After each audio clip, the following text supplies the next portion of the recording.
नमस्कार, मी कादंबरी जाधव आणि स्वागत आहे तुमच्या सर्वांचं माझ्या यूट्यूब चॅनलमध्ये. आपण भगवद्गीतेतील श्लोकांचा अभ्यास करत होतो. आपला अर्जुन विषाद योग पूर्ण झालेला आहे आणि सांख्य योगमधले आपले 47 श्लोक पूर्ण झालेले आहेत. आज आपण पाहणार आहोत 48वा श्लोक. तर सुरू करूयात राधे राधे म्हणून.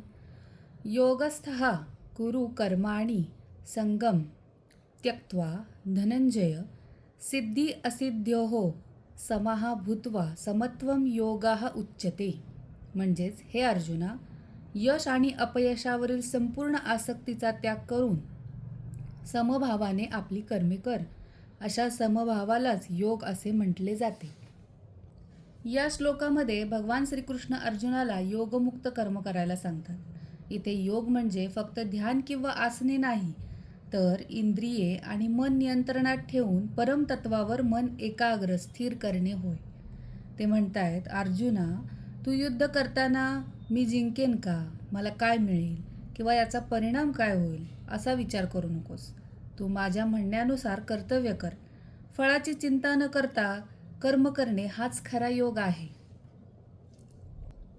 या तात्पर्यात हेही सांगितले आहे की श्रीकृष्णांच्या आज्ञेचे पालन करणे म्हणजे वास्तविक योग.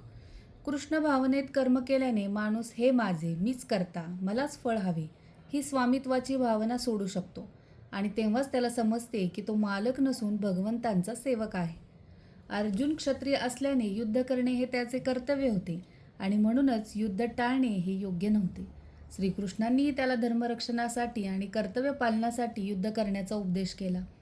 वर्णाश्रम धर्माचाही उद्देश स्वतःची सुखपूर्ती नसून श्री विष्णूंना संतुष्ट करणे हा आहे.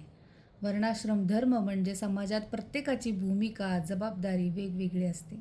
जसे की शिक्षकाचे काम, व्यापाराचे कार्य, योद्ध्याचे कार्य, सेवा कार्य असे वेगवेगळे कार्य. म्हणजे समाजातील आपले काम फक्त पोटापुरते, मानापुरते, पैशापुरते नसावे. ते धर्म, कर्तव्य आणि भगवंतांची प्रसन्नता यासाठी असावे.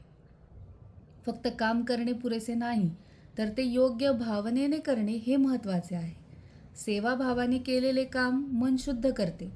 जोपर्यंत माणूस स्वतःच्या सुखाचा विचार करतो तोपर्यंत तो योग्य रीतीने धर्माचे पालन करू शकत नाही.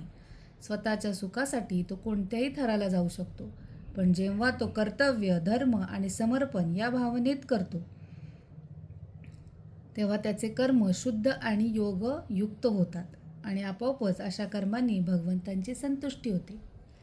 तर हाच अर्थ स्पष्टीकरण मला या श्लोकावरून मिळाला. तुम्हाला कसा वाटला नक्की कळवा. तोपर्यंत राधे राधे, धन्यवाद. भेटूयात पुढच्या व्हिडिओमध्ये. या श्लोकावरून काय लाईव्ह लेसन मिळतो ते घेऊन.